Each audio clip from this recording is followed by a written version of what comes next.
안녕하세요. 건강한 무료채굴 사랑 한빠입니다. 오늘은 이제 코어 반감기에 대해서 좀 다뤄보고자 하는데요. 제가 원래 다양한 무료채굴 앱을 하고 있고 코어는 그 중에 하나일 뿐이지만 물론 기대가 크긴 하지만 어쩌다 보니까 자꾸 코어에 대해서만 다루게 되는데 다음에는 다른 앱도 좀 많이 다뤄볼 수 있도록 하겠습니다.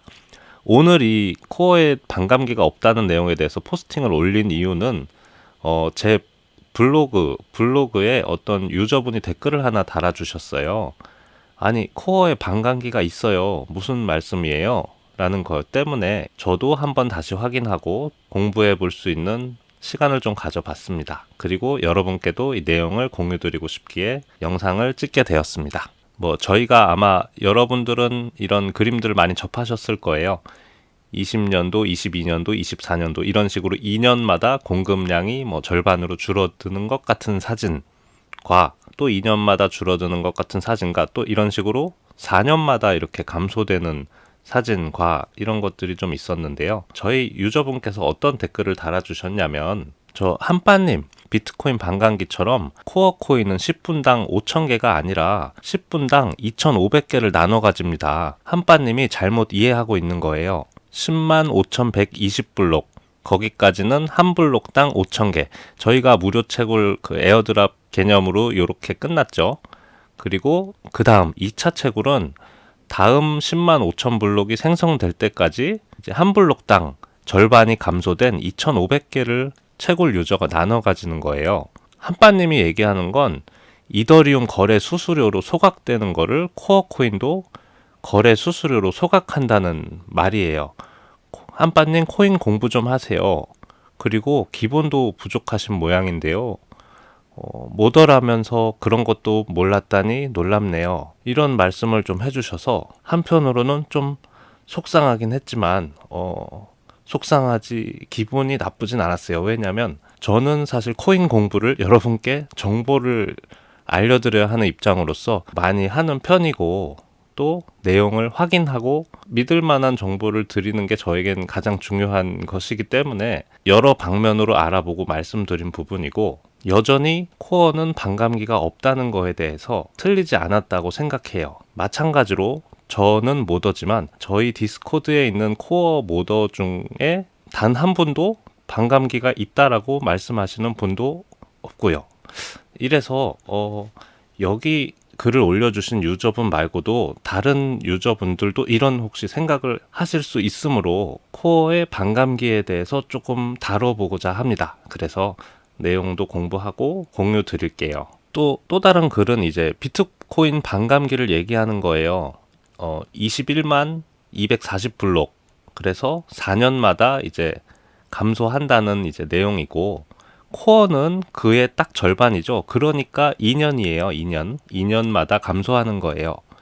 이렇게 말씀을 해주셨는데 비트코인이 4년의 반감기라는 것과 코어의 2년의 반감기라는 것의 상호 관계는 전혀 없어요. 비트코인의 반감기가 코어 코인의 해시를 위임하면서 시세에 영향은 미칠 수 있을지언정 코어에서 유저들에게 블록당 발행되는 코어 양에는 영향을 미치지 않는다는 거죠. 자, 비트코인을 예를 들어볼게요. 2008년부터 시작했죠.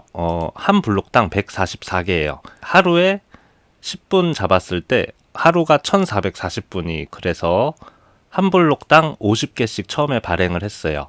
그래서 하루 채굴량은 7200개고 1년 채굴량 그리고 4년 채굴량 왜 4년이냐면 2008년부터 12년까지 4년이니까 해서 4년 채굴량 그리고 이렇게 해서 2040년까지 봤을 때 2098만 개 정도죠. 비트코인이 2100만 개 발행량이잖아요. 그러니까 2040년에 거의 모든 채굴이 다 완료된다라는 걸 볼 수 있고 여기 보시면 거의 지금 2020년 기준으로 봤을 때 합계 수량이 거의 1970만 정도 돼요. 그러면 90% 이상이 이미 채굴이 됐다.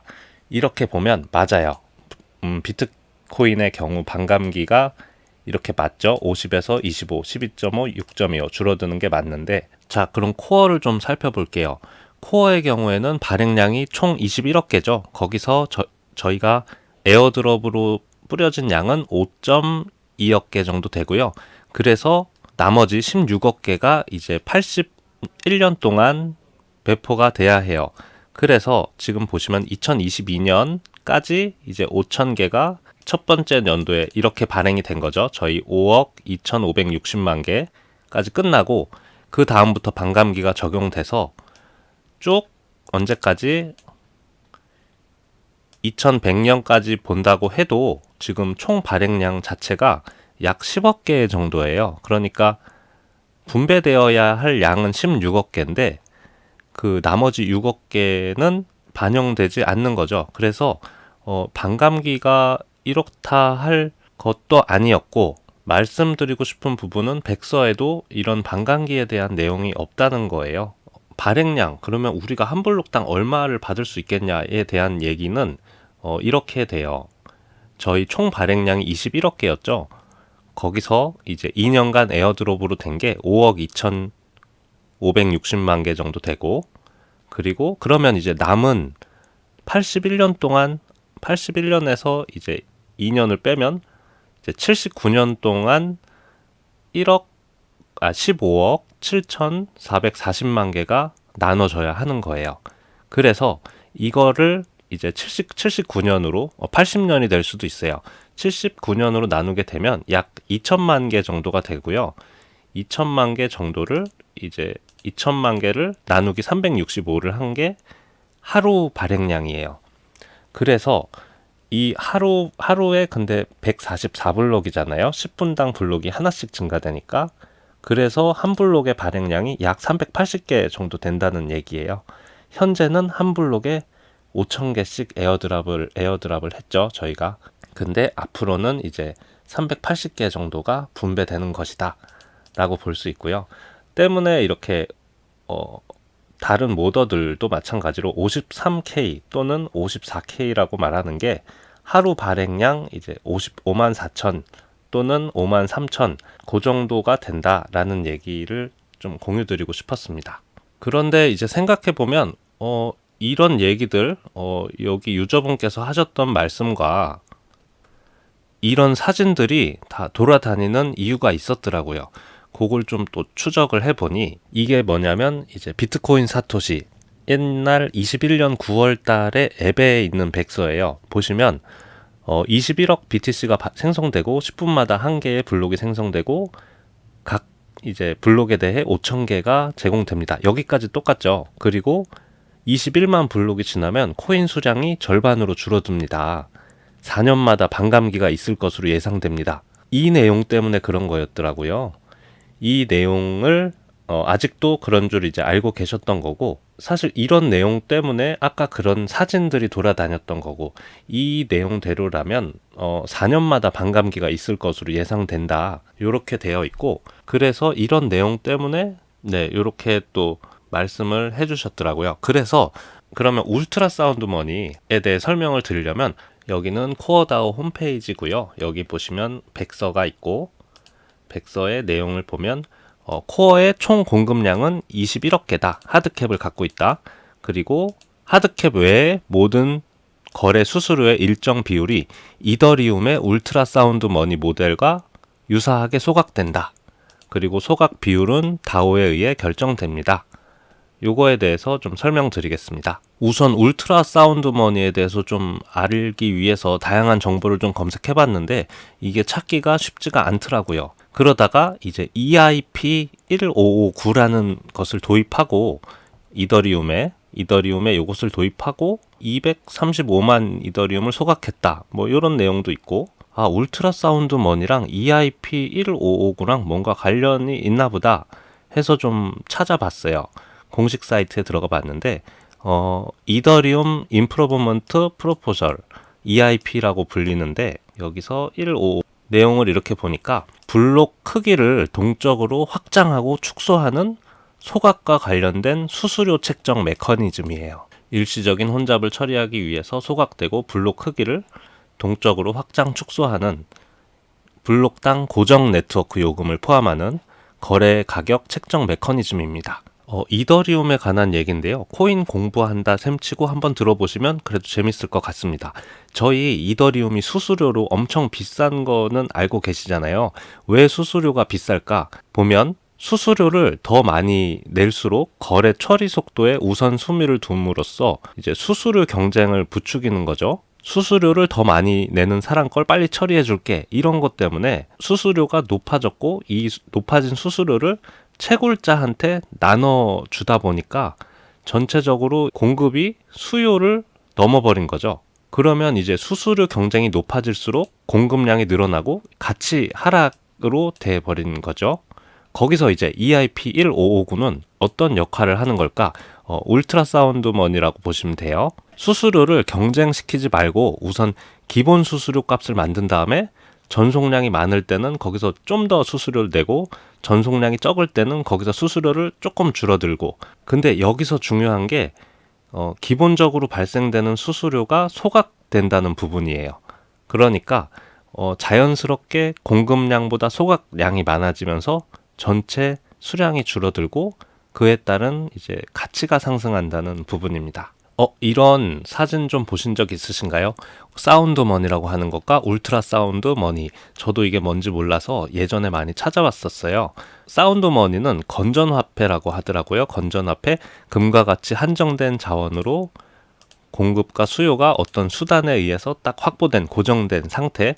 비트코인 같은 경우엔 이런 식으로 2의 배수로 줄어들면서 고정된 이렇게 흐름을 보이고, 그러면 울트라 사운드는 뭐냐면 일종의 밈 용어더라고요. 그러니까 저희 인터넷상에서 웃자고 만든 용어. 그러니까 건전한 화폐보다 더 울트라하게 더 건전한 화폐라는 뜻으로 만들어졌는데, 내용이 비트코인은 총 공급량이 시간에 따라 일정하게 이제 외부 요인과 상관없이 줄어드는 반면에 울트라 사운드 머니는 똑같이 줄어들긴 하는데 시장 상황에 맞춰서 줄어든다고 볼 수 있는 거죠.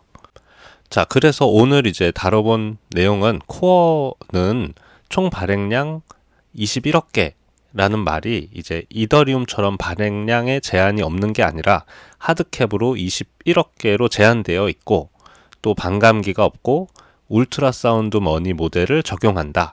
여기서 울트라 사운드 머니는 수요, 공급에 따라 블록의 발행량이나 또 수수료를 소각해서 가치 상승을 이제 도모하는 것이라고 보면 되겠습니다. 요건 제가 예전에 포스팅 반감기에 대해서 알아볼 때 좀 모더들한테 물어봤던 내용이에요. 이렇게 보면은 반감기 없어. 저도 반감기 4년이야, 2년이야 물어봤는데 반감기 없어. 또 마이크도 마찬가지로 반감기 없어. 그래서 모든 모더들이 다 동의하고 있는 내용임을 좀 말씀드리면서, 저희 이 한 블록 발행량에 대해서 조금 살펴보면 380개잖아요. 현재는 5,000개, 한 블록에 5,000개를 나눠 가졌는데 그게 380으로 줄어들면서, 또 이제 달라지는 점은 이 380개를 21명의 대표 검증자가 이것을 나눠 갖는 거죠. 그리고 그 나눠 가진 것들 중에서 자신에게 비트코인 해시를 위임한 사람, 자신에게 코어 코인을 위임한 사람, 이런 사람들한테 다시 또 나눠주게 돼 있고, 그렇게 이어진다고 보시면 되겠습니다. 맞아요. 시간이 갈수록 줄어들 거예요. 왜냐하면 점점 더 채굴하기 어려워질 거란 말의 의미는, 채굴하는 유저들이 늘면 늘수록 아무래도 상대적으로 받아가는 양이 또 줄어드니까 그럴 수도 있을 것 같습니다. 오늘은 이렇게 코어 반감기에 대해서 조금 주제를 다뤄봤는데요. 다소 복잡한 내용일 수도 있지만 조금이라도 좀 도움이 되셨으면 좋겠고, 이번 계기를 통해서 저는 또 이렇게 정보의 정확성에 대해서 옳은 정보와 정확한 정보를 드려야 된다는 책임감에 한 번 더 생각해 보면서 좀 앞으로 더 노력하도록 하겠습니다. 그리고 항상 잘못된 정보나 뭐 지적사항이 생긴다면 언제든지 댓글로 대신에 조금 부드럽게 부탁드리겠습니다. 감사드립니다.